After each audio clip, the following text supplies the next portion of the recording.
correctly with the correct match.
The universe.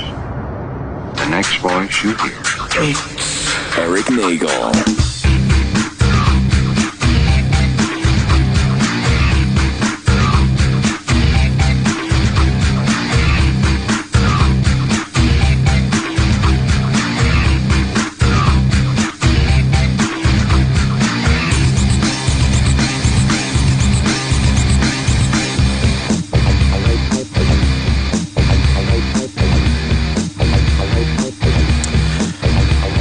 Ladies and gentlemen, welcome to the program. It is Erik Nagel, that is me. 866-969-1969 is the phone number. And joining me, as always, is my co-host, Matt O.G. Hello, sir. How are you? I am lovely, thank you. How about yourself? It's been a night. City sucks tonight. Oh, sucks a bag of dicks. A giant bag of dicks. So tonight, coming into the show, Erik dropped me off, I don't know, several blocks away from the studio because there was a genuine concern that we would not actually make it on time. And he's like, get out of the car, walk. Yeah. If you have to start the show, go ahead. I'll call in or something like that. This is how bad it was. For those who don't know New York City, or even if you do know New York City, we got out of the Lincoln Tunnel into Manhattan. It was about 6:15. Right.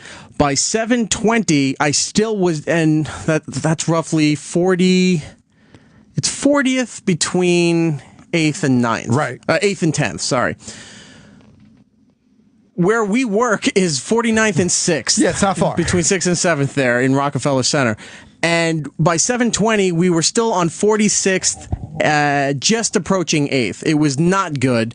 Every side street was blocked for some god-awful reason. I don't know why.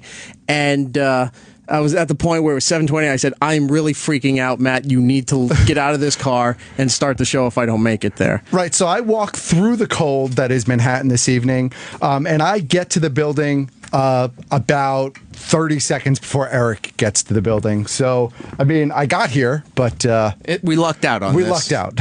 And it's not like that we were running late. I mean, we had more than enough time. Several factors are in play here, and I have to think that it is because even though they're not in this particular section of the city, I think part of the traffic problem is one is the NBA All-Star Game festivities are going on, which is still a bit downtown by Madison Square Garden and whatnot. Fashion Week is also happening, which is again downtown. And then there was free concerts everywhere. Yeah, I think there's like a Kanye West concert today or something like that. And there's Giddles. Hi, Giddles. Hey, what's up? How are you? You almost forgot that he was back there. I'm at the kids' table today. Yeah. It's Can I cute, have some though. turkey? In a little bit. So, yeah, it was a real I have pain in to the chew it ass first. to get in here. But we're here. Tonight on the program, we're going to talk to the fine, upstanding gentleman of Comic Book Men on That's right. AMC. If you're not familiar with the program, these are all Kevin Smith's friends that he hired to run his comic book store in Red Bank, New Jersey. Correct. And they eventually made a TV show out of it. They have and a podcast, the TV show, the whole Telling nine yards. Steve Davis the podcast, and they're going into the second half of season 4. This is, again, you can tell this is an AMC show by split seasons. They like to do it. It sells more DVDs that way. Right.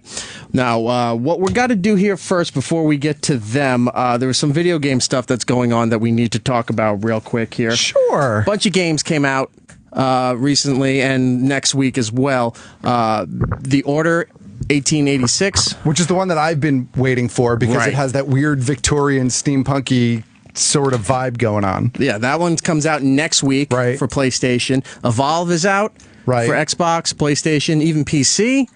And there's a new, if you're a fan of the Zelda series, there's a new update of the Majora's Mask for 3DS. The 3DS, yep. And all this other stuff. So when we have to talk video games, we go to my buddy Bryan Shea, who is now part of Game Informer. Bryan.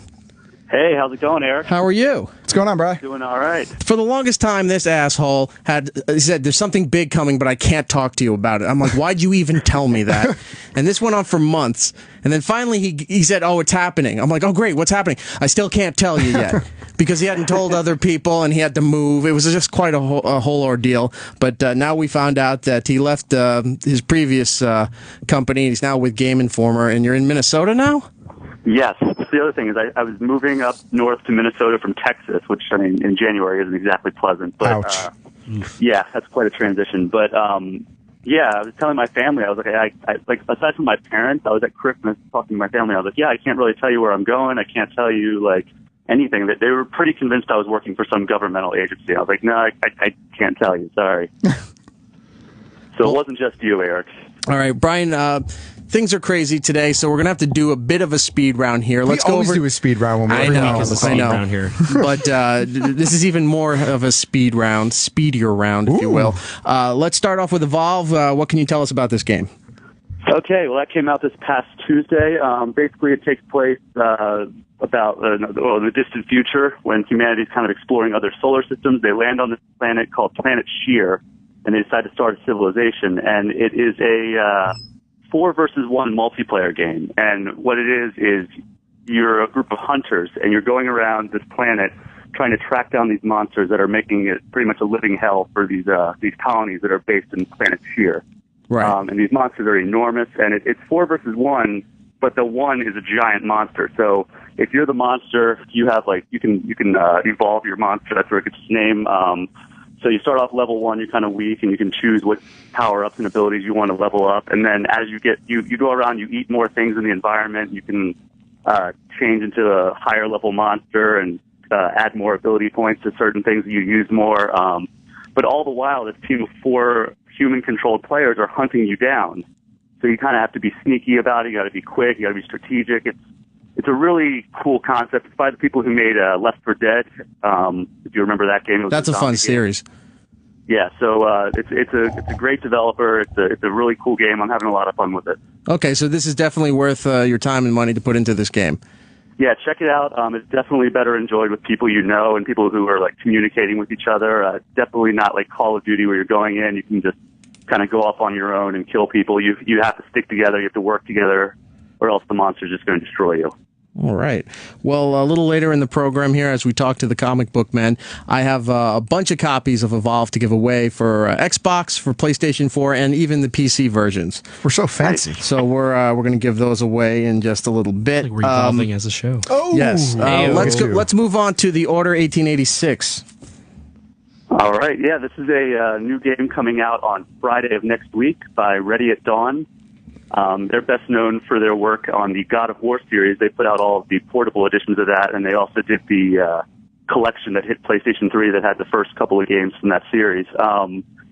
Basically, it takes place in an alternate history. In the year 1886, the Knights of the Round Table have found a way to survive through the centuries, and they're kind of going around hunting these half-bloods, they're called, just, kind of like a gothic type werewolf type creature.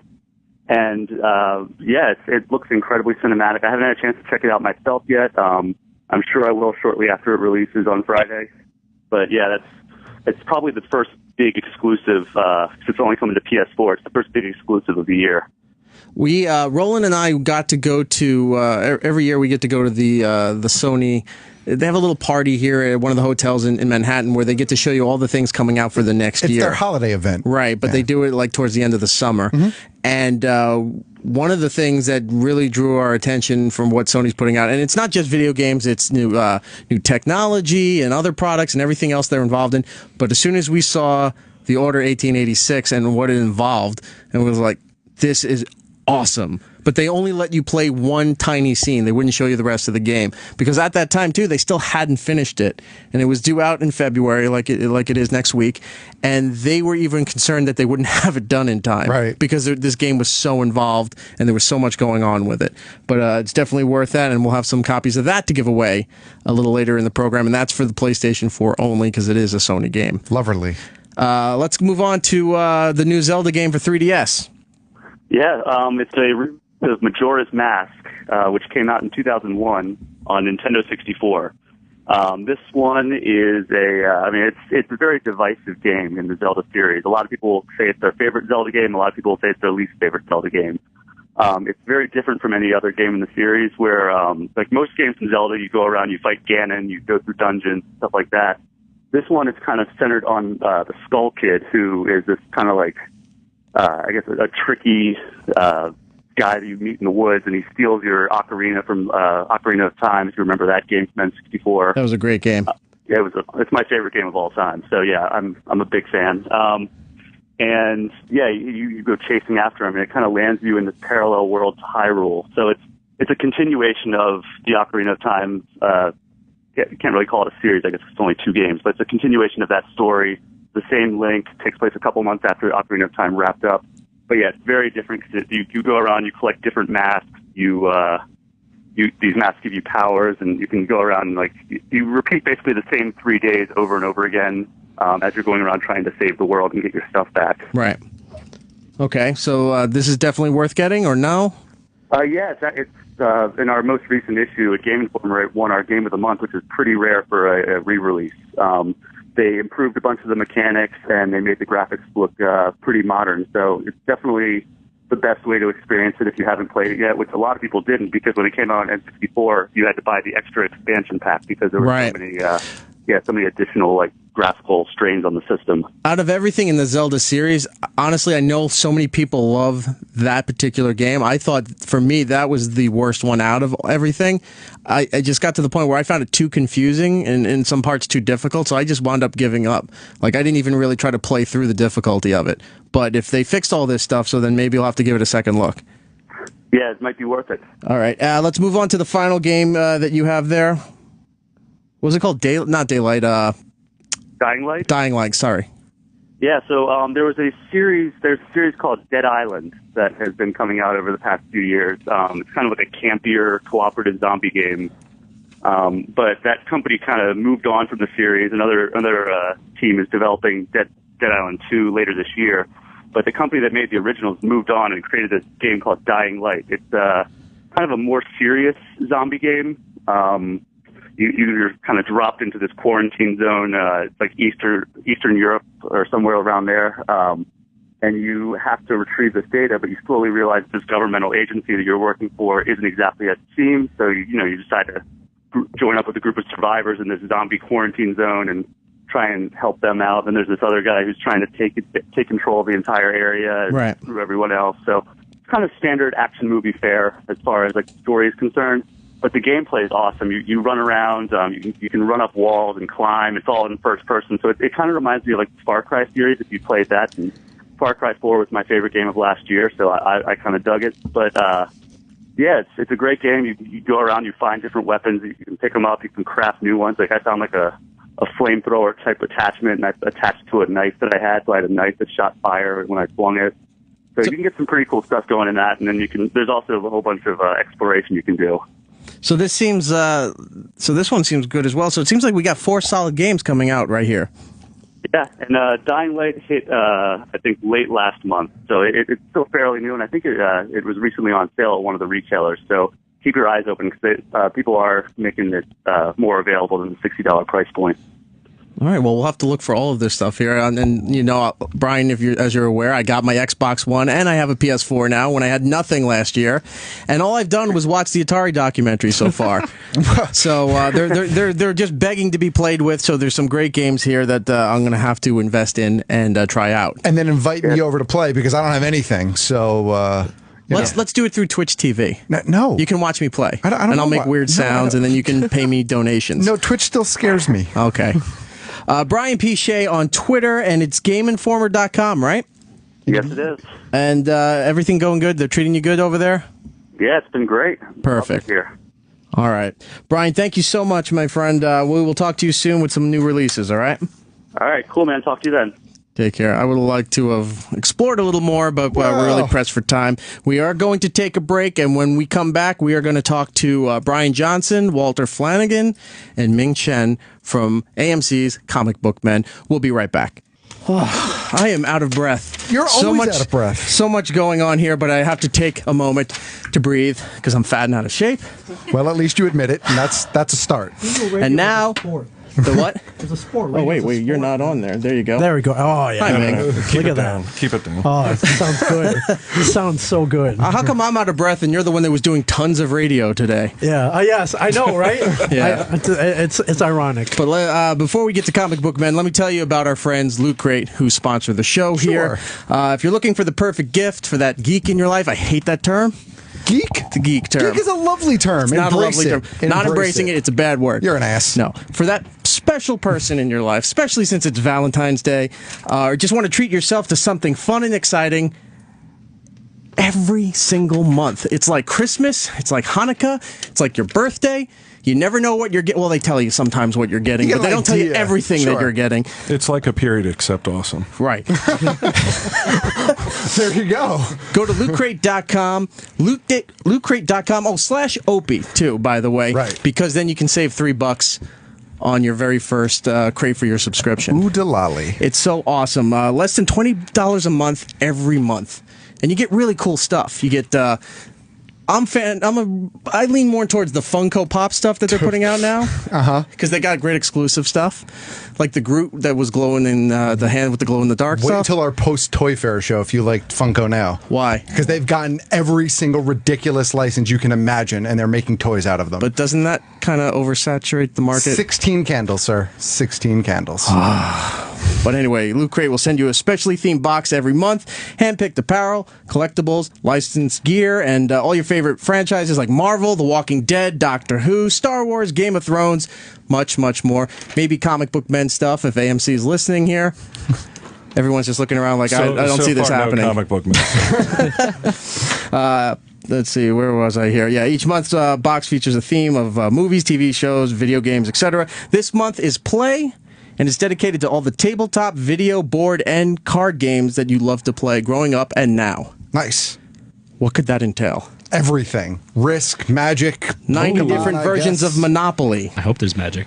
Celebrate the balanced adventure, creativity, and excitement that great gaming can bring with this month's crate. Go to lootcrate.com/Opie now to sign up. And for a limited time, if you use the promo code Opie, you'll save $3 off a new subscription, your first crate there.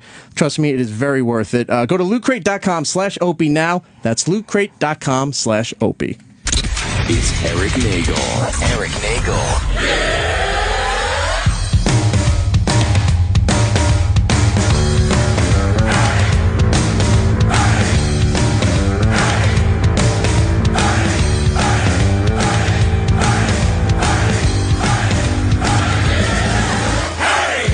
There we go. Welcome back to It's Erik Nagel. 866-969-1969 is the phone number. And this is really, really cool. I've been thinking about this all week, how awesome this opportunity is that we have right now to talk to the comic book men from AMC's Comic Book Men. Sunday nights, midnight. Why midnight? It's not my network, man. if it was, the all Ming Chen network, AMC. Because they got Walking Dead, Better Call Saul. Oh, Talking Dead. Yes. And that's why they bumped you to midnight. And then another Walking Dead. I mean, I think you just answered your own question. Yeah. Oh, well. Midnight does well for us. I was going to say, Midnight's It not does? a bad spot, though, especially with all that stuff leading up to it. That's all right. There's no spot. competition. Yeah, that's it. at midnight, what else is coming on? Well, I do. Oh, that's right. I do know Kevin does live tweet sometimes because he's up at that time. Right. For And when he's it also airs on the midnight. West Coast. Right. So he does both. He does the East Coast airing and the West Coast airing. Does he? I don't watch our show at midnight. I He's in wouldn't know. bed. You're in bed sleeping. Yeah. How are you guys doing? We have Walter Flanagan, Bryan Johnson, and Ming Chen here. And you were saying earlier that they were ragging on you on Twitter for you doing tons of radio and they couldn't be bothered with it. Yeah, well, the ton is like one show, one show a night. That's a ton for me. So apparently, that description doesn't fit Bryan Johnson's So you were criteria. over exaggerating, is what it was. I tend to do that. Yes. He embellished and I called him out on it. Tons Good of for radio, you. especially when one of the interviews he set up for himself. It's pathetic. What show did you do? Something called Geek Hard Radio. Podcast? It's a podcast. Yes. Well, you guys are no strangers to the podcast. Would tell him Steve Dave does very well. It does. We almost had Loot Crate as a sponsor, as a matter of fact. They're jumping on everybody's bandwagon right now, and it's a good thing. Except apparently tell him Steve Dave. They haven't quite jumped on that bandwagon. Well, we yet. turned them down. Because Oh, good on you. I turned them down because, Really? when I saw the stuff, I was like, nobody's going to like this. And I didn't consult my podcast partners. I took it upon myself. And then now they still send us the stuff every month. Right. And I feel like I couldn't have been more wrong. And almost every time we have another spot, we end up talking about Loot Crate. So they get pimped regardless if they pay us or not. We've got a bunch of boxes in the back there. This month's crate was kind of cool. It was the blueprint specs to build Voltron. Oh, on the a shirt. T-shirt Yeah, there. yeah. So that was kind of cool. And then some 8-bit glasses and everything else was not of my interest, but it was good stuff there. It's fun. You're right. It is like Christmas. It is like Christmas every month. But we're not here to talk about Loot Crate. No, we are not. We're here to talk about Comic Book Men. This is the start of the second half of season 4, right? Correct. Yes. AMC loves splitting these seasons apart and making you wait. Like, traditional television would tape or film everything, and then you would go straight through except for, like, the holiday breaks. But they would keep going. But AMC will do 8-10 episodes here, and then you wait 6 months before the other comes around again. Now, are you filming all of this at once, or are you actually shooting it like, all right, we're going to shoot 8 episodes, wait, and then shoot the next 8? Yeah, we shoot all at once. We go from about July until September, so about 2.5, 3 months. Just shoot them all in one shot. So the whole series is done. They just split it up as far as the airing goes. Right. This season, the episode that's coming up this Sunday here involves Adam West. Yes, Right. Adam West from your old favorite Batman 1966, the TV show. You say something which they call you out on, and I really want to talk What about else it. is new? But I don't want to give it away. But you said something to Adam West that even as a casual viewer, you would smack their head and go, "What the fuck is wrong with Ming? Why would you say that to Adam West?" Adam, I don't mean to brag, but I do tons of radio. Yeah, that's exactly what I said. Yeah, I spoke from the heart. Maybe it wasn't the best thing to say, but What did you say? I don't recall. About a certain vehicle being better than another vehicle. The piece of crap Black Beauty that had like a sticker on the side. It's like one of those magnetic signs that like yard guys like buy and just put on their truck. There's no way that I don't want to talk about it because we don't want to spoil it all, right? But you're a silly man. I'm saying is you're a silly man with silly ideas. No, you're a silly man. And the thing is, he's an Asian, so he's supposed to respect the design of things, you know. And it's like it looks like it just looks like a box, like when you're little and you put a cardboard box with the strings around your shoulders and then just drive around, you know, pretending you're driving. That's what it looks like. Well, I think his Asianness he was siding with Kato, I think, is really what happened. I think you're 100% right. That's what happened. It's not really the car; it's the man who drives it. It's the person behind the wheel of the car. Yeah. All right. Since we're going to talk about this, according to the storyline, it was said that Ming made connections to get these cars available for what you were planning to do in the episode here, but due to insurance purposes, you couldn't really do what you wanted to do with these cars here. Was this some kind of convention guy that had these cars? Yes, is that where you got them from? Right. Yes. Okay. Can they actually accelerate that fast, or were they just there so you can wheel them in and out of the showroom? I believe they can hit a higher top speed than, say 10 miles an hour. So the insurance was really that ridiculous to do anything with them on the street? They may not look like much, but there's a ton of money being poured into these cars. Especially the Batmobile. I would think there's a ton of money that goes into making that thing look as good as it does. The guy with the Batmobile, is it the same guy that has the Batcopter that flies it around in the parking lot at the Meadowlands? It might sound absurd, but no, that's a different guy. That's a different dude with a different Batmobile? With a different Batmobile, with a different Batcopter. I think there's a guy with a Batboat. I mean, there's people with Bat everything out there. People like it, but I mean, has it ever been your dream, Walt, to be like, I want to own a replica Batmobile someday? For any reason. Sure. I mean, past your 8th birthday. Let me at a certain point in my life, I think every red-blooded American boy who grew up in our ages, when we were kids, wanted to have a Batmobile. Right, and then when you got older, you're like, well, maybe if I slap a bat signal sticker on my Prius, it's kind of the same thing. With Adam West on the episode here and Ming doing what he did, are you familiar with comedian Gilbert Gottfried? He has a podcast of his own, and he talked to Adam West not too long ago. And Adam told a story about being thrown out of an orgy. Have you heard this story? That was right after we shot the episode. Ming and Mike cornered him. And I'm like, sorry, they didn't want to put out, so they we're getting something out of this. Yeah, listen, you're here for a reason. If you're not going to do, it wasn't a race. We paid to have you here. He was telling a story about him and Frank, the Riddler, Gorshin. Yeah, right. Frank Gorshin. Him and Frank Gorshin were invited to a party. I think it was somewhere, Bel Air or Beverly Hills, one of those ritzy areas. And they were going to the party, but they weren't aware of what kind of party it was. They thought it was just another, high-class Hollywood party. So they go into the mansion, and they go down this set of stairs, that the ones that split off like a circle and wrap around. And as they're walking down, both of them realize that there's an orgy going on. And they just looked at each other and started laughing. But they didn't know what to do, so they started doing their characters. They just, like the Riddler and Batman are talking about seeing this orgy going on, and they're just making fun of people, and security wound up throwing them out of the party.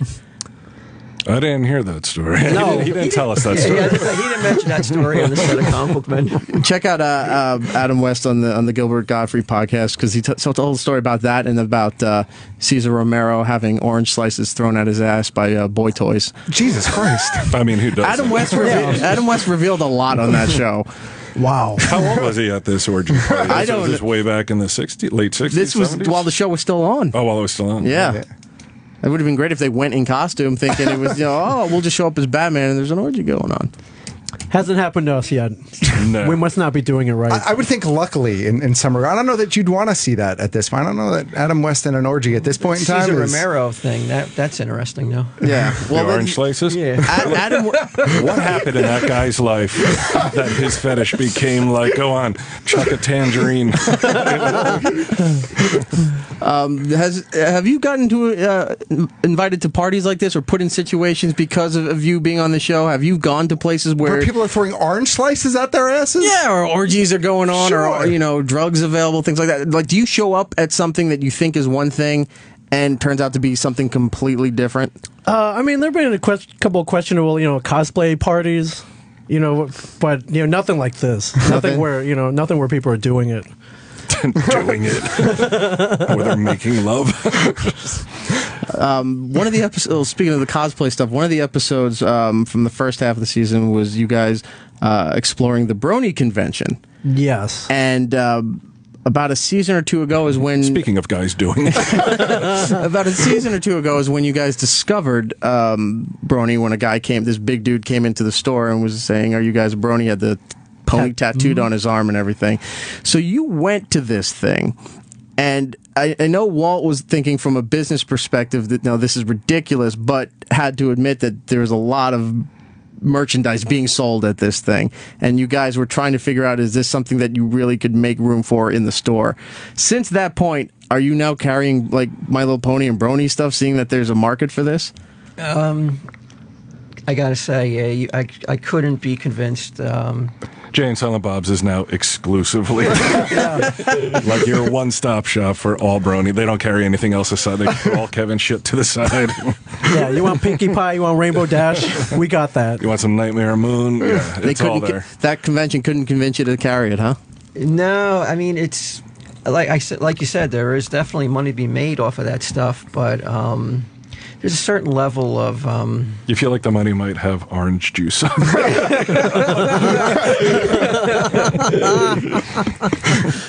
What other weird things did you discover about this subculture with the Brony stuff? Because when we first discovered it, it seemed like... we thought it was like those furry conventions where people would dress up as stuffed animals and just would like hug and cuddle each other at these things. But Brony just turned into this whole weird phenomenon of just... Like, I think you said it's young girls and middle-aged men just love My Little Pony. It's odd, yeah. I mean, my feeling is that it's, not so much anymore, but at one time, the geek, the comic book culture, whatever you want to call it, they were the outcasts. Right. And now it's kind of popular. So now the new outcasts are... the Bronies, like even they're not accepted, right, by more mainstream geeks.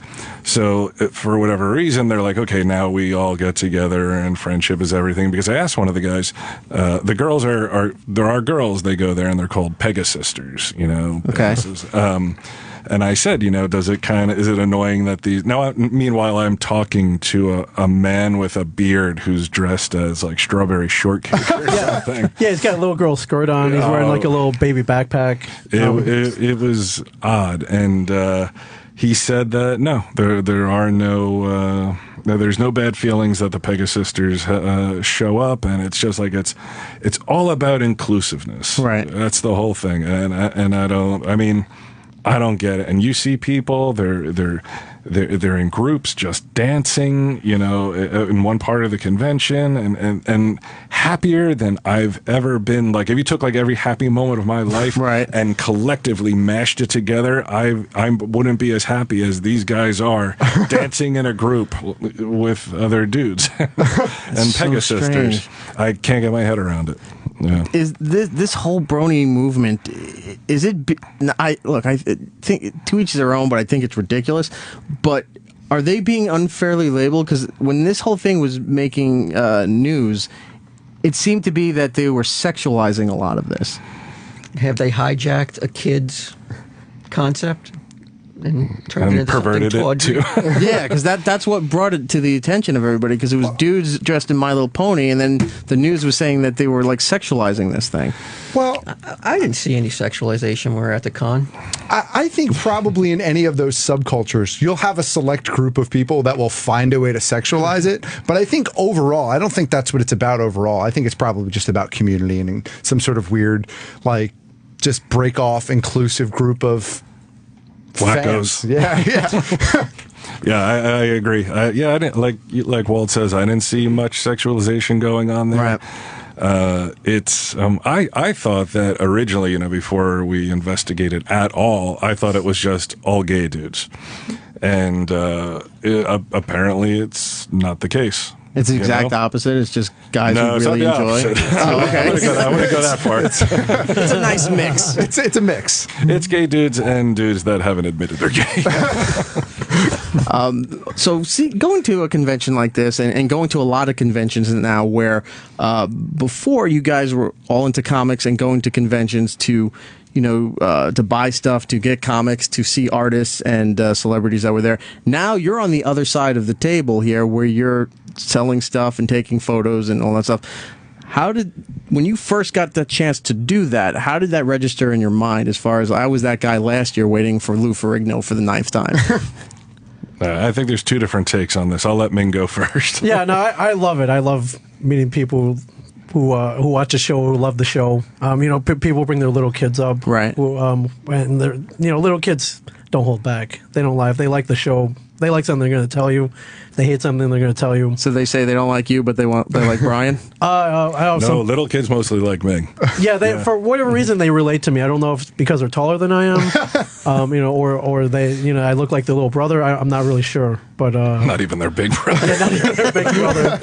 Yeah, but like you said, before all this happened, I would go to conventions and wait in line and meet people for my favorite shows. So yeah, it's I'm not gonna lie, it's fun being on the other side, for sure. I love it personally, but you love it because to meet the people. I do. Well, that and well, as I say, then why do you charge for an autograph then? Greedy. Not being greedy. It's just supply and demand. That's what the market. Do you point at these two and say, "Oh, they make me charge for this"? I'm sorry, man. Otherwise, I do it for free. Won't do it. Yeah, I don't go to cons. I don't. Yeah, I was going to say, because you don't, outside of what you have to, how you have to be social involving running the store, you don't seem the type that likes to go out and do any kind of social gathering or activity if you don't have to. Yeah, that's accurate. I don't like to put myself up for 3 days. I don't know if I'm not saying that's what it would be like, or like talking to people all. I don't know. Is it like that? Yeah, it is like that. It is. Yeah, you're right. It is like that. I can't muster up the energy to talk about it for 3 straight days. Even one day would be pushing it. I just want to do what I got to do at the store, and that's enough for me. Now, running this store. And the way you guys got involved with everything here, Kevin Smith's comic book store, it's Jay and Silent Bob's Secret Stash in Red Bank, New Jersey.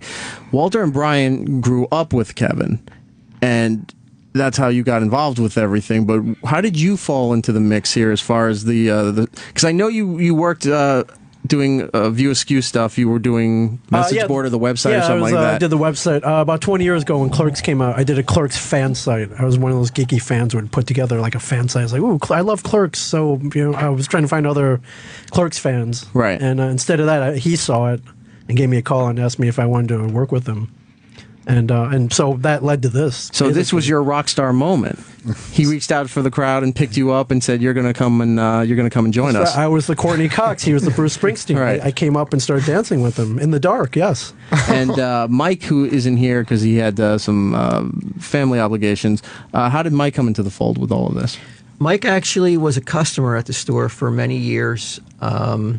Great guy, super knowledgeable about comics. I mean, his comic book knowledge is unsurpassed. We needed a guy to fill some hours at the store, and Mike was the perfect choice. And that was years before there was ever a talk about a show about the store, though. A lot of the stuff that you guys do involve, besides dumping on each other and asking each other trivia questions that you're sitting there and pondering like it's the question of life. You deal with customers that are coming in and out all the time as far as buying and selling stuff.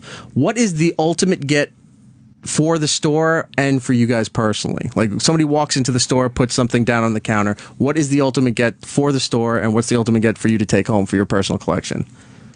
I'm a big G.I. Joe fan. I'm a kid of the '80s. So if you got G.I. Joe stuff, bring it in. So I want to look at it. And when I was as a kid, I collected all the figures about 8, 9. When I hit 12, I either lit them all on fire or I blew them up with firecrackers. So I'm trying to get all those figures back that I blew up. So you're just trying to recollect your youth. I am, and I got my ultimate thing though. They put out the 7-foot aircraft carrier back in the '80s. Right. It was like the first $100 toy, And my parents were cheap, didn't buy it for me. So 30 years later, I got to buy it for myself when the dude brought it in. I remember asking for. Oh, hold on a second. I remember asking for that at Christmas, and they said, "Oh, you're going to be, pleasantly surprised with what you got." And then I opened this big box, and it's that hovercraft that they made, which was not the aircraft carrier. Not the aircraft carrier. And my mom thought it was just as good. And I said, it's a fraction of the size of what the aircraft carrier was. Yes, it's all green. It's a hovercraft. No, I'm talking aircraft carrier. I think that's what killed me on G.I. Joe. I think that's what's done. It was just a whole world of disappointment. Your mom ruined G.I. Joe for you? I think she did. That's kind of spoiled. It is. You're kind of a brat. Maybe I'm pumping it up for the radio, Matt. I don't know. What about Walter and Bryan here? What's the ultimate get? Oof, ultimate get. I mean, we've been at the stash since 1997. Most of the stuff that comes in would barely be. It should come in the front door and go out the back door where the dumpster is. Yeah. It would never be camera worthy, most of the stuff that comes in. But since the show, that's definitely changed. A lot of more high-end pieces coming in, a lot of really interesting stuff. But the Holy Grail, I can't believe I'm saying that, but the Holy Grail... if you call the stash Mecca, I'm going to knock you off the chair. I guess it would have to be Action Comics #1. Yeah. But it would be even greater if someone didn't know what it was. that would be my method. It's like I found this in a wall somewhere. Like, do you know anything about it? I was like, this might be worth a couple bucks. Anything for you? For me, I've talked about it a few times, and the thing is, I can go on eBay probably and find it somewhere. But the Evel Knievel stunt cycle from back in the early 70s, like you crank up the side, then you press a button and it the would thing take off. Yeah. And it was a certain version because I made a couple different versions, but the version I want, I would like to see it come in someday. With that kind of toy, and as popular as Evel Knievel was, letting it go, especially if you got that thing on Christmas morning or for your birthday, you're done by the end of that day. If you're trying to jump over a whole bunch of stuff, that thing just falls right off the stoop into the sidewalk and it's in a million pieces. Right.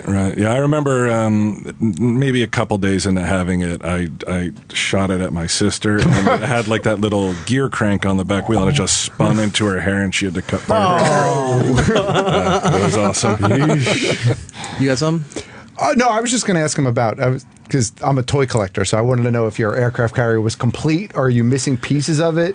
It was complete enough. I think the big thing it was missing, there was a megaphone that came with it, right, where you could call like all hands on deck, and he didn't have that. I was like, all right, I'll pick that up later, not knowing that little piece, that little bullhorn, is $100. I was going to say, because that particular piece, you see it quite often, more often than you see an actual complete. Right. You see people selling off the pieces that survived from there. And I can't imagine all the stickers and decals are on it. Oh, yeah. There's like 1,000 stickers on there. Yeah, it's crazy. Yeah. Was that the one that you had to fish out of the garbage, or was that a different toy? No, that was a different toy. That was something called the Terrordrome, which was like from Ninja Turtles. No. It was a G.I. Joe piece. Oh, okay. It was a G.I. Joe piece. Oh, Technodrome is the Ninja Turtles. Technodrome is a Ninja Turtles one. Yeah, the G.I. Joe had a Terrordrome with a little airplane that came in the middle and little jails on the side. It was a big piece, but yeah, I fished that out of a neighbor's garbage one time, and then 3 weeks later he saw it and demanded it back. Oh. And then the neighbor's dad came over, and what ensued was Ming's parents not getting his back and be like, give him back his garbage toy. Give him back the garbage. Just let him have it. 866-969-1969 is the phone number here. Do you mind taking a couple calls from people? Are the boards lighting up, as they say? They in the are. industry? Whoa. Drew in Cleveland wants to talk to Walt about Batman. Let's go to Drew. Drew. Hey, E-Rock. Hey, how are you? Guys, good. Hey, I just got into Tell 'em Steve Dave. I love it. And I apologize if you guys have already covered this on Tell 'em Steve Dave. But, Walt, how do you feel about Zack Snyder pulling from Frank Miller's Dark Knight Returns for the upcoming Batman vs. Superman movie? Can someone repeat it? What he said? Oh, do you have no headphones? I thought he had headphones. Could you reiterate the question to him? Let me get his thing on.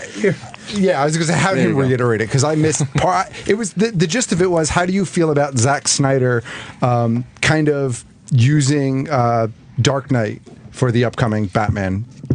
versus Superman, kind of using it as his reference almost. I mean, how could you not be excited by that? I mean, arguably, The Dark Knight Returns is the greatest Batman story ever told. Sure. The finale fight between him and Superman is, again, arguably the greatest battle in comic book history. I know Zack Snyder, he did The Watchmen too, right? Correct. Yeah. I love The Watchmen. I know a lot of people say that they didn't like it, but I loved everything he did in The Watchmen. I cannot wait to see what he does with this movie. Even the Blue Wiener? I love the Blue Wiener? I had the balls to go out and do the Blue Wiener as much as he did. Right. You could have did it once and you would have made me happy, but the fact that he kept throwing it in there, like unapologetically. Yes, I applauded that.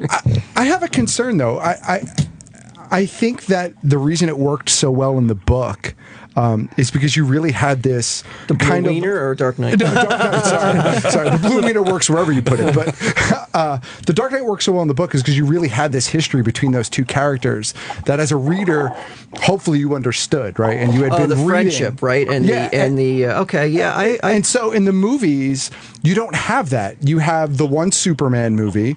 You have what we're assuming is an older version of Batman who hasn't met Superman, at least as far as we know. So how do you kind of take, because there's no history between there's no the two history. characters. So how does any of that have the meaning that it had in the book? Does that make sense? It makes a lot of sense. I totally agree with you that could be a factor in not being as powerful as the Dark Knight fight. But I mean, what are you going to do? You're going to wait for that fight? You're going to do 6 movies? No, of course not. What's your problem, Matt? I'm just wondering how he's going to, if that's what really the path he's going to do, how he's going to really give it that importance, because that fight really is based on a lot of history that he has to figure out how to really condense to something really specific to get, I think, the effect that you want. Well, do you think that they're going to become great friends in this movie and then fight, or do you think they're just going to be uneasy allies? I mean, uneasy allies probably. From what's been leaked so far, it's Bruce Wayne is in Metropolis during the destruction during Man of Steel, and he's very, and Ben Affleck's very hesitant to even trust him, and that's when that scene where they showed at Comic-Con, where it's the armored bat suit against Superman. It's just it's right out of Frank Miller's, and I'm sorry. I'm really geeking out that I get to talk to you guys. Take a breath. Take a breath. And this, like Kevin Smith, this is the book that got me back into comics. The Dark Knight? Yes. Yeah. I mean, you can't go wrong using that as some of your inspiration in that movie. I mean, if he didn't, I think a lot of people would have been a little bit disappointed if you don't see the bat armor. Sure. In that final scene of. That and there's got to be. He's got to. I mean, is there going to be? Will he go to Lex Luthor? Where is he getting the kryptonite from? There's so many answers. So many questions still to be answered. Right, Brian? Oh, I'm edge of my seat. I'm about to fall forward. Are you awake over there? Chip my teeth. Wake up. Yeah. Thank you for calling. Drew, do you have PlayStation? No, I have Xbox. You have Xbox. All right, I'm going to put you on hold here. I'm going to give you a copy of Evolve. Okay. All right. From our friends at 2K Games and Turtle Rock Studios. Evolve is out right now. I'm going to put you on hold. You got that. What do you think, being big Batman guys, what do you think of Gotham? I have PlayStation. We'll talk later, Brian. It's different. I mean, my mom loves it, and she's not into comic books. She just keeps calling me after it's over and being like, "Have you watched Gotham? Did you watch Gotham?" I'm like, no, I have it on my DVR. Just get poser click. So I got to be honest. I've only seen a couple episodes, but it's very. I love the style of it. I love the look of it visually. I dig it. But I got to admit that it was on Monday nights, and I know this is crazy, but Monday Night Football was on, so I always forgot about it. Really? Yeah. What got your mom into it? Did you also forget that there's a such thing as a DVR? Yeah, what got your mom into it? She's not say the Target. She got me into comics when I was This dude little. exists in the way he does because of his mom. With I mean, going way back, like really fostered your interest in comics, right? Yeah, she introduced me to comics, even though she didn't really read them. But she was a big proponent of comic books. So when she saw Gotham, and she doesn't have cable, so it's on Fox. Yeah, that's cool. That's cool. And she's not into football, so I just my mom would never call me like, you see Gotham, or she might not just call you at all. Yeah, well, okay, there is that. We have a call from Tom in California. He has a question about some old comic books for the comic book guys. Tom? Hey, how you doing? Hey, what's your question? Well, I was given some really small comic books from a very old friend of mine, and I think they call them 8-pagers, but they're actually pornography. I didn't know if they were worth anything. I've never thrown them away. So little pornographic comics. I know. What do you mean you think they're pornography? Either they are or they aren't. Maybe it's a flip book. They are very They're very pornographic. I think they call them 8-pagers because it's about 8 pagers. There's like naughty nerves when the sailor. Think you could last through an 8-pager? No, man. Two at most. Are there any stories involving orange slices? Because we may have a buyer for you. Right. How much you want for those 8-pagers? So that's one. Have you ever heard of such a thing, Walt? There's comic books have always had a history of dabbling, in the pornographic areas. Cherry Pop-Tart. R. Crumb. Stuff. So is there a big market for pornographic comics? I don't think so. You got to find that right collector, and I'm not interested. They're usually in jail. Tom, what do you have, Xbox or PlayStation? Oh, I think my kid's got Xbox. All right, I'm going to put you on hold. I'm going to give you a copy of Evolve from 2K Games and Turtle Rock Studios, and I think he'll enjoy it. Hang on there. I've got to talk to you about the news this week with Spider-Man. What are your thoughts on this whole deal with Sony and Marvel?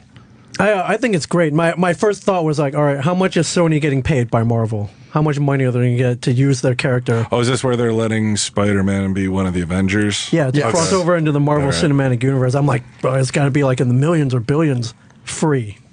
Yeah. They're letting them use it for free, and this is why. So, Spidey's going to jump into the Marvel Universe. Sony's also going to make their own Spider-Man movie. So, letting them put him in the Marvel Universe, it's a big commercial for their own Spider-Man movie that they'll eventually release. But they have to use the character that Marvel uses. The actor that they use for Spider-Man in the Marvel movies has to be the same one they use for the Sony standalone. So he'll get a nice payday, yes. But I don't know. But something seems a little weird about this deal. But for the rights, there's no money being changed hands, and I think it's brilliant. It's like a free commercial. Everybody wins. But us, the fans, most importantly. Have they said how long? Is it a cameo, or is he in the full movie? They haven't said, but I mean... apparently, from what I can tell, he's going to be fully in Civil War, which makes sense, because, Peter Parker is a pretty big part of the Civil War storyline. But I think he might have a cameo somewhere before that. I don't know if they're going to try to, retcon him into something that's already happened. I don't know how they're going to do it. It's really weird. How could you be skeptical of this? What on earth would make you not excited that I am excited, but I don't think Sony's going to have this property much longer. We were talking about it in the car here that even though they've come to some kind of deal, and after the whole thing with the interview and some other stuff going on with Sony, they forced their people to go back into the boardroom with Disney and Marvel there to make something happen. So Sony comes off a little bit desperate with this, and even though there's profit sharing and they get to maintain creative... they have final creative control is what the agreement says. I think that's just what they're saying now, but I think within a couple years, Disney's going to get complete ownership away from Sony. There's something they're not telling us here with this deal. That's a good thing that Disney gets it back. It's a great thing, yeah. Because Sony consistently, there's been 5 movies so far, right? 5? Yeah, 5 movies. And each one, I think, has done worse than the one before financially. And they've really bastardized the character. I'm a big Spider-Man fan. They have really bastardized that character. There's certain things that are really good, and there are certain things that are not. Marvel getting them back is pretty exciting. And then, of course, the big question this week is which version of Spider-Man are they Right, going because to use? what is the one that everyone thinks is going to happen? Miles Morales, Right. which is the ultimate Spider-Man, and in no logical universe are they going to use Miles Morales. It would be the worst business decision ever, in my opinion. Why is that? That's his theory. Why is that? Why is that? Yeah. I love this dude. He's so cynical about everything. I love you, man. Because I think Peter Parker is the iconic version of the character. I think Peter Parker's wit would go great toe to toe with Tony Stark. I think the Miles can crack a couple jokes. He's been known to. He doesn't have the same. I like Miles Morales. I just don't. I don't see them starting with Miles Morales. No. Maybe they start with Peter Parker and at some point end up with Miles Morales. But I don't see. Can I ask you a question? Is Miles Morales a real person or a character? I don't know who the hell you're talking about. In Ultimate Spider-Man, he is Peter Parker dies, and this kid kind of gets powers similar to Spider-Man's, but not entirely. And he takes on the Spider-Man persona with a different costume, and he's got some different abilities. And there's something going on with that Miles Morales because they are not letting that go. The Ultimate Universe, even though it's not doing that well, I don't think. But they are not willing to let that go, and they keep pushing it. So there may be something there to why they are refusing just to let that line go away. I think that Miles Morales is going to join the main Marvel universe after Secret Wars. Yeah. They'll give him a different name. They won't call him Spider-Man anymore because Peter Parker is still around. They'll figure out something else to call him. But I think he'll be one of the fallouts from Secret Wars that'll join the main Marvel universe when the rest of the Ultimate Universe starts to fall off. What do you think is going to be bigger, Convergence or Secret Wars? Or Secret War, whatever. I don't feel good about either one. More? Eric, do you not have a snoring sound effect that we can play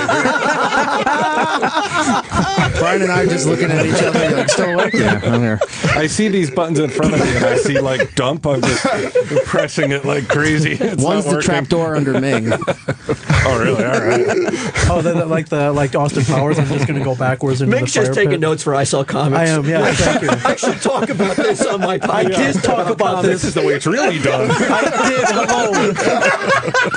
I did talk about this on my podcast. I Saw Comics. Points about what I had for dinner Thank you very 3 much. weeks ago. I did talk about Convergence versus Secret Wars. Thank Comic you very Book much. Man on AMC Sunday nights at midnight. So, Spider-Man definitely a positive thing. What do you think of as far as the peripheral characters around Spider-Man being brought back into the Marvel fold? You mean as villains, or Yeah. you mean? I mean, he's definitely got in all of comic book history. I mean, he's got the most powerful arsenal of villains, most colorful, the most. I mean, just great villains. I mean, even more so than Batman. I mean, he has, like, you can go down the list. You know, after the first 4 Batman movies, you're like, well, who do we got next? You know, Right. it's like they're like pulling, for suitable adversaries. I think movie-wise, I think DC is probably more afraid. Warner Brothers is more afraid to explore some of Batman's other villains outside of the ones they're really comfortable with. I think Marvel is a lot more willing to take a chance, and that's good because maybe we'll get to see Kraven, or maybe we'll get to see a real version of the Lizard, or That'd be awesome. sorry, shocker. But you are a fan of that. Like, you love when they pull the more obscure villains, like ones that are not known by the mainstream. Well, before the last Spider-Man movie, I mean, before that guy, I guess they're not making any more with that particular actor. Correct. They were building for what looked like a Sinister Six. Correct. And they still want to do a Sinister Six, is what they say. But a proper Sinister Six. We hope. With no Electro and, well, that previous Electro. Yeah. Not Jamie Foxx. Who are the Sinister Six? What characters fall into there? Go ahead, Ming. You're a comic book man. Yeah, you have a comic book based podcast. Who are the Sinister Six, man? Looking at with that dumb look on his face, you blank-eyed mother effer. I'm deferring that back to you. Well, you got Mysterio. Okay. You got Electro. Yes. You've got Kraven. You've got the Sandman. You've got was Green Goblin in the Sinister Six? I believe at one point, but you also had Sinister Six has changed because you also had Vulture in there at one point. Octopus. You had Doc Ock at one point. Yeah. What about Rhino? I remember Rhino. Is he in there? He don't think he ever. I don't think he was ever part of the Sinister Six. No. No. I mean, he was in that Spider-Man movie in some sort of mech suit, but but he was not. I don't think he was part of the Sinister Six. That's It's a shame. changed. Sorry, It's a Brian. rotating Yeah. 6. Is Lewis back there, by the way? Get Lewis on mic there. Guys, this is Lewis. He's one of our interns here, and he was really excited that you guys were coming in, and he wanted to know if he could ask you a question, I think, for Walt. Okay. You there, Lewis? Yes, I am here. Sorry, give me 1 second. Who are these guys? Can I ask you a quick question? Who Sure. are these two guys back here? This is Mikey Piff. He's the program director, I guess, for Sirius XM Hits 1 here. And that's my buddy Giddles back there. I just show up. He's also Brian with a Y. Yeah. Oh, okay, nice. Got the Nice, same man. beard And thing the going on. beard? Yeah, I like the way this guy time-travel rolls. version of you. Lewis, what's your question? Yes, with Robert Kirkman creating The Walking Dead and Justin Jordan writing Luther Strode, do you ever think independent comics will one day take over the comic industry? No. I mean, I think there's a lot of wonderful independent comics and so many great ideas, and you could do so much more because you're not constrained by the big two publishers' history. You could do anything you want to do with your creator-owned character, but one thing you'll never have is that public awareness. And kids today, if they're getting into comics, they're getting into them solely off the movies. So That makes sense. I don't think that. I still think there's definitely a piece of the pie for creator-owned comics. There always will be, but to overtake Marvel or DC, It's just not impossible. We'll say something like Men in Black, right? Like I mean, that- there'll be success Right. stories, Little, but yeah, a couple there here are and there. Properties, yeah. far and few between over the machine that is Marvel or DC. Well, plus nobody's going to put the kind of money into an indie superhero movie that they're going to put into a more mainstream one, right? I mean, Not to say it hasn't happened. There's been some independent. I mean, if you want to call Dark Horse independent, which I don't know if you could. Yeah, they're. I guess they're kind of still independent. I don't. Yeah, sort of. Maybe It's not a really. Tough call. What do you think, Ming? What, Dark Horse? Independent or not? No. All right, that was very definitive. you're embarrassing yourself. Mikey Piff back here from Sirius XM Hits 1. You wanted to ask them something? No, before, because going back to the Spider-Man thing, I wanted to mention that in the press release, they specifically mentioned Peter Parker. Like, they made it a point to say Peter Parker. Of course, because that's the logical decision. Yeah, exactly. But I think I agree with you that at some point they might transition, only because everybody on Twitter, like Miles Morales, was like way higher on like the trends. Like everybody wanted him for whatever reason, at least from looking on social media. There's a lot of reasons behind that, though. There's a lot of like kind of progressive PC. Maybe it's time for a change from the the nerdy white guy character. I think there's a lot of that goes on with. Is he a nerdy Latino guy, or is he like cool and suave? And... No, I mean he's just like Razor Ramon. He's definitely not The wrestler?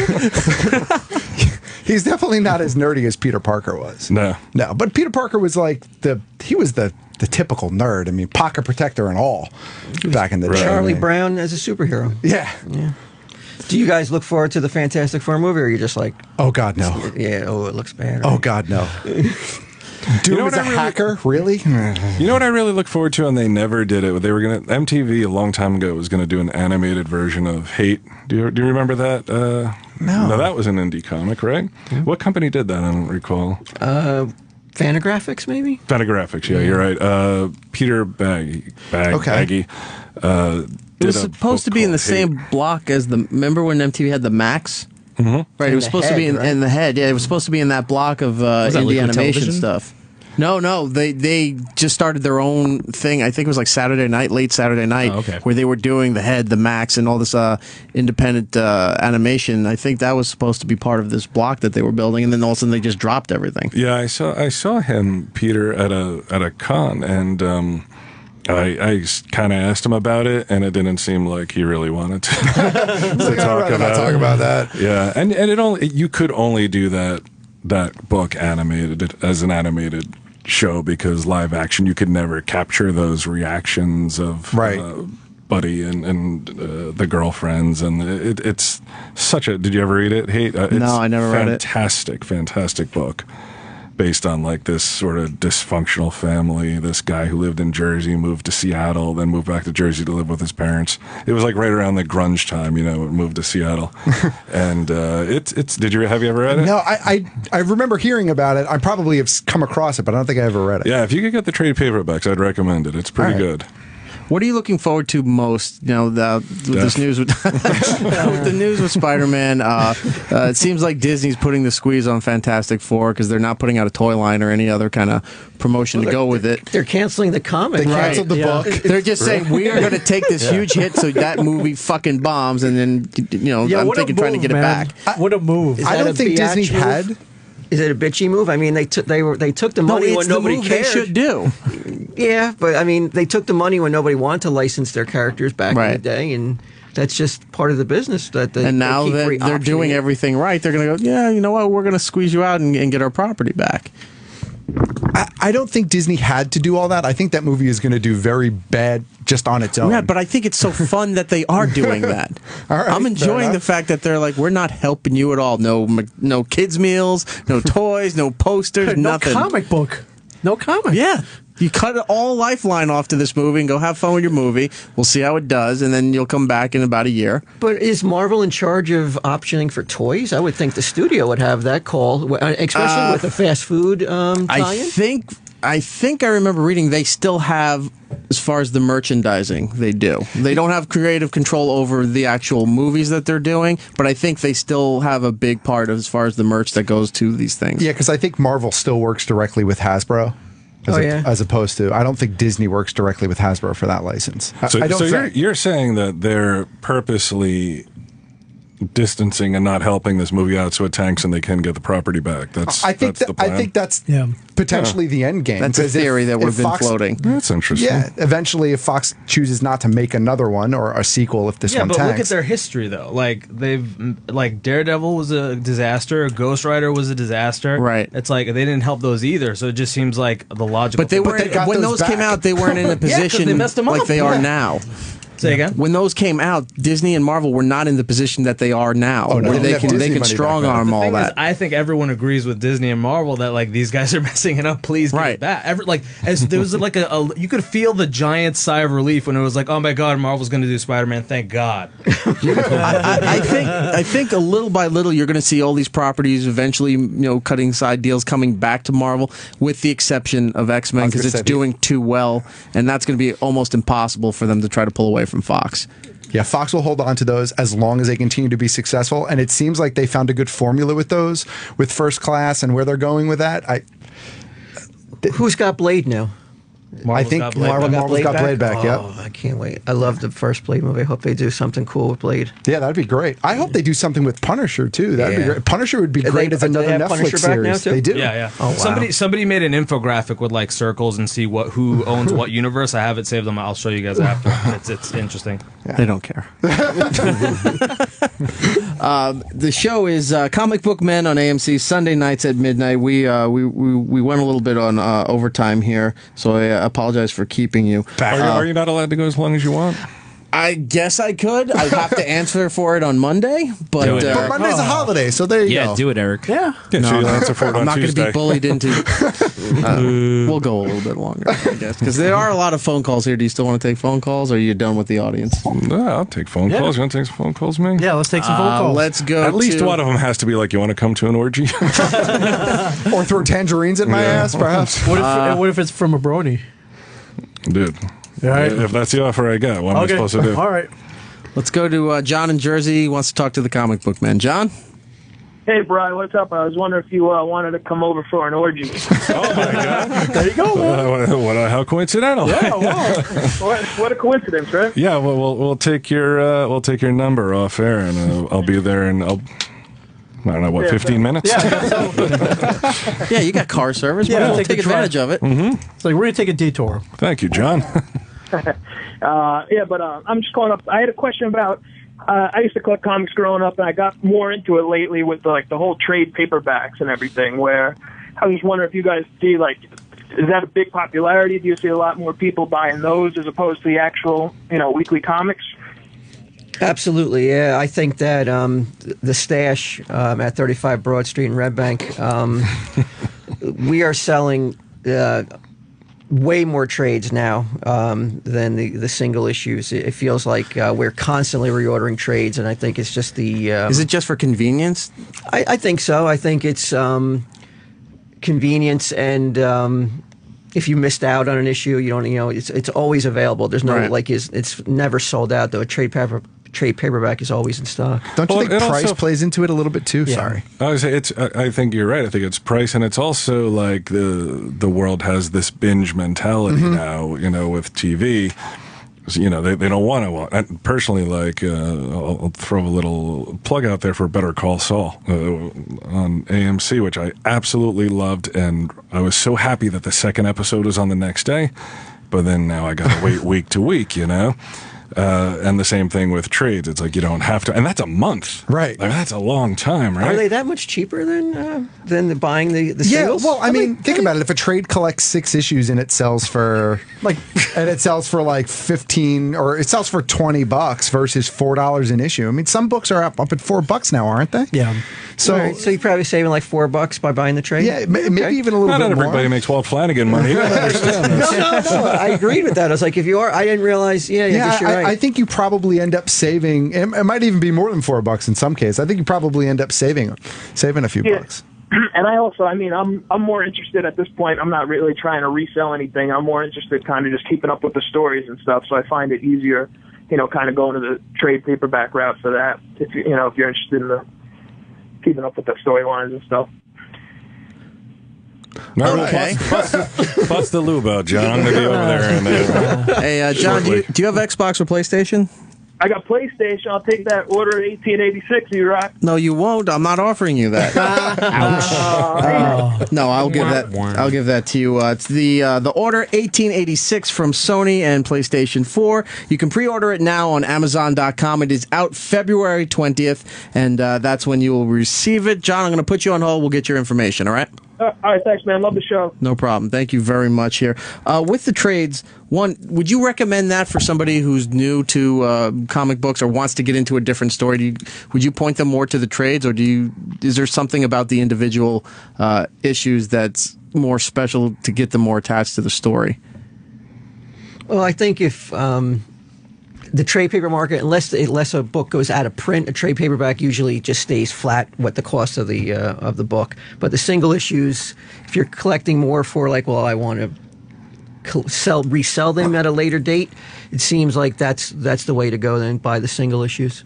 What do you think of a lot of the stuff now showing up in the apps for DC and Marvel, where you're getting everything right on your iPad? Well, that's Dunder Mifflin right there, isn't it? I mean, it's like you're selling something that eventually it looks to be going the way of all digital at a certain point. I'll probably be dead by that point, but yeah, so he doesn't care. So I don't care, but I absolutely, that has to be a concern for the comic book industry if you're selling comic books. I think that's this generation, like our generation. I think still, I can get a book on. I bought the Confederacy of Dunces the other day, right? And I could have downloaded it immediately, but I like to have that book. I like to have it in my hand. Same with the trade. You'd like to have that trade in your hand, right.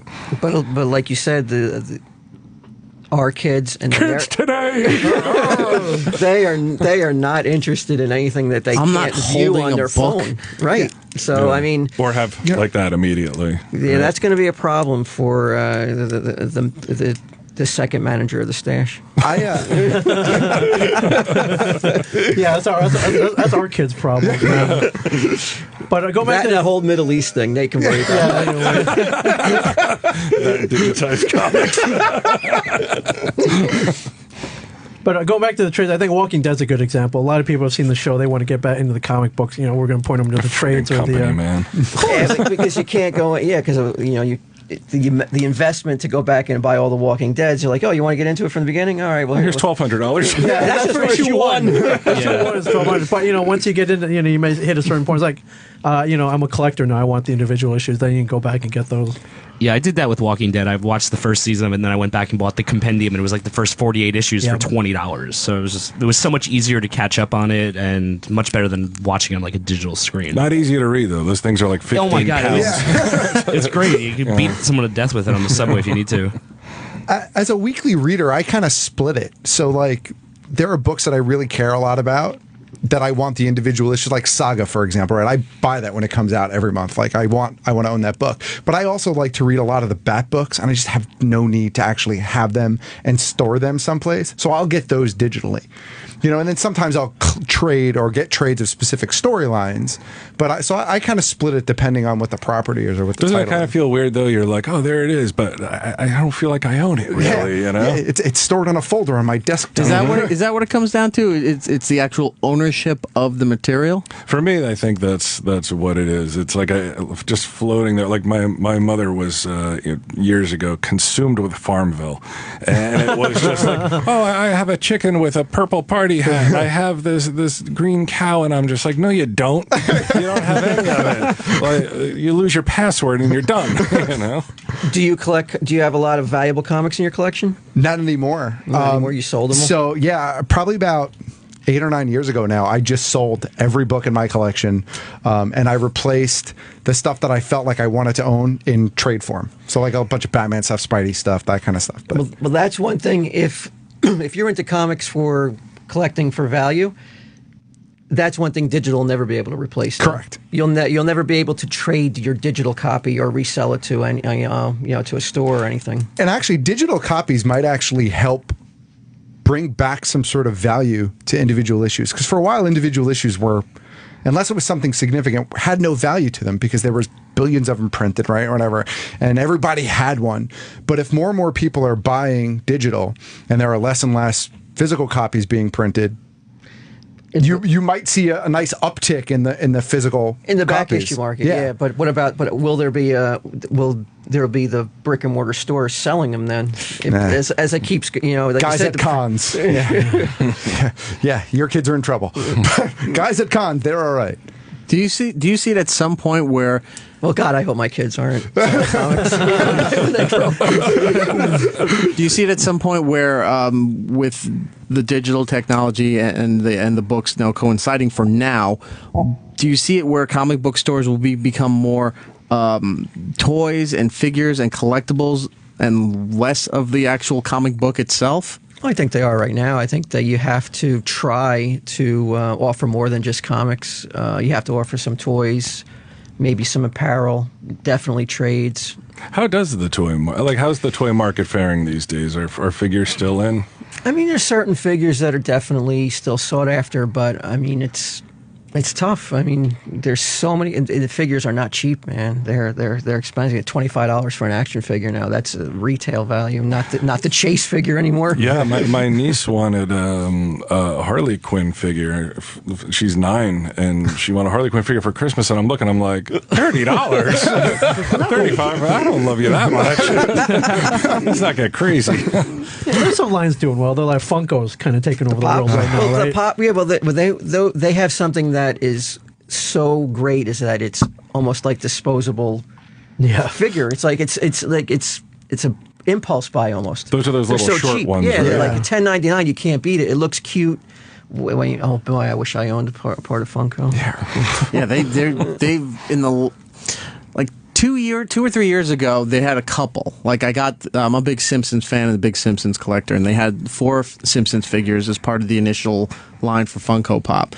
And then all of a sudden, they got every license, and they're getting almost every other license, and everything that you could possibly. It's a great time to be a fan of anything because you can get anything now.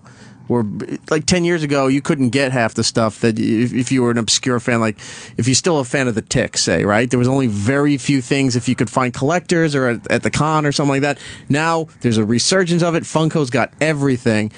I'm getting a little sick of these exclusive figures and the Chase figures from blind boxes, but if that's what it takes to hook people in to keep buying this stuff. That's the stuff where you don't know what's in the box. Yeah. Blind box. Because I collect. You hate that too, right? Yeah, I don't like that. I collect some Kid Robot and some Titan vinyl for Simpsons and the Doctor Who lines, and you get everything except those mystery figures, and you keep trying, and it's another $8, another $10. It's like, didn't get it again. And just go, look, I bought enough. I'll just buy the rest on eBay, and somebody's gotta have it. Is that in the collectible world? Is that the only way that concept ever works? Like, you buy something you don't know what it is.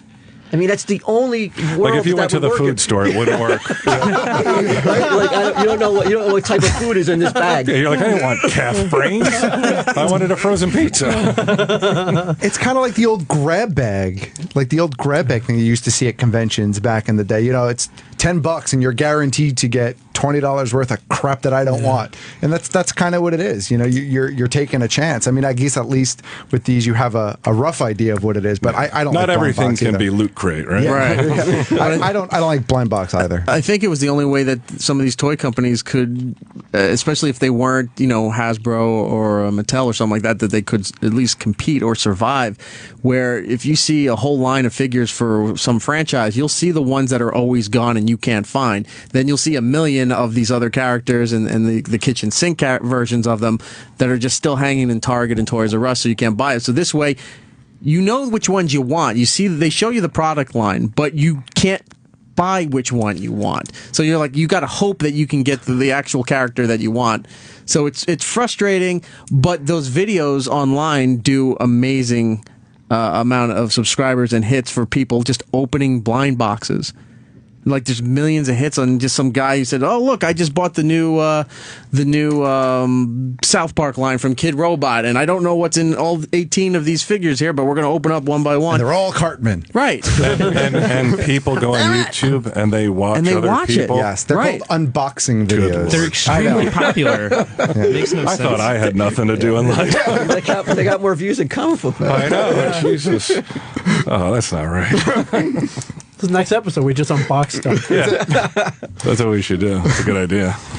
We've kept you longer than we should have, but I do appreciate you guys staying and hanging out. I'm a big fan of the show. Tell 'em Steve Dave is the podcast. Comic Book Men on AMC Sunday nights at midnight, of course, for the television show. One last thing, though, you guys do have your own figures coming from Diamond Select. We do. Yes, we do. I was not aware of this. Mini mates. Yeah, they put Are all they their in blind mini box? mates. Yes, they're all in blind boxes.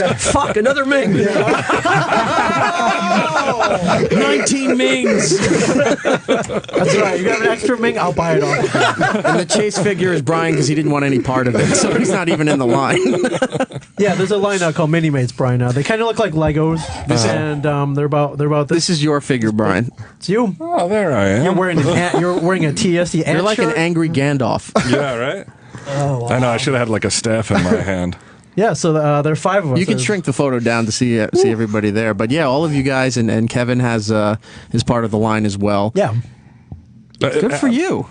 Well, see, this is old hat for you two. You two already have your own figures. From the In Action line, right? Yeah, Graffiti put one, Steve Dave and Fanboy years ago. Yeah, they're impossible to find these days. Yeah. I think they're in the same dump as those ET guys out in New Mexico. They're in the Alamogordo landfill. Yeah. So what you can do... make room because the Ming figures are coming. If you buy a box and there's 11 Mings in there, you can just take them to the cons and up them $1 or $2. So if somebody wants to get something signed, you just put them right there and you sell them yourself. Exactly. Well, that's a definite. That's happening. So I'm pretty excited. I'm happy that I'm a mini mate. Yeah. Well, me too. I'm not so happy that I'm not getting paid or wasn't aware of it. I guess the mini mate part's cool. Watch Comic Book Men Sunday nights, midnight on AMC. Also subscribe to the podcast. Tell 'em Steve Dave. And if you're in the Red Bank area in New Jersey, go down to Jay and Silent Bob's Secret Stash and annoy these guys like everybody else seems to go after seeing the show. It's like, oh, maybe they're there, and to check everything out. Are all the customers real when you're doing the transactions, or are they actors? Most of them are real, yeah. Because I'm amazed none of them look at the camera while you're doing everything. They're told not to. But those are the ones that don't make it to the end. They get cut. Yeah. That guy's just lingering. Twitter is everything. Do you want to give those out? Twitter, I'm at Ming Chen 37, MINGCHEN 37. And Walt and I are at Tell 'em Steve Dave with our buddy Brian Quinn from Impractical Jokers. He does Tell 'em Steve Dave with us as well. All right, that's great. And Matt, do you have anything you want to plug before we get out of here? Sure, I'll give out my Twitter. It's Geek Stuff OG, and check out the podcast. I'm part of Geek Stuff, bkgeekstuff.com each and every week. Very nice. Giddles, thank you for coming in. Giddle Base on Twitter and Mikey Piff on Twitter. Check him out on SiriusXM Hits 1. I'm E-Rock Radio on Twitter and the Instagram. Next week on the program, we continue with AMC. Last week we did Andrew Lincoln. Today, of course, the Comic Book Men. And next week we have Michael McKean and Jonathan Banks from Better Call Saul. And NECA Toys will be in studio as well. Nice. And we'll talk about everything Andrew that happened. We had him last week. You did? Yeah. Wow. Your ratings just plummeted this week. I don't see you fanboy much, but that was awesome. Wow. Watch a show. Like you clutched your stomach. You're like, oh my God, he's here. I was like, wow, and they're still like so nice to us, and you had Andrew Lincoln before.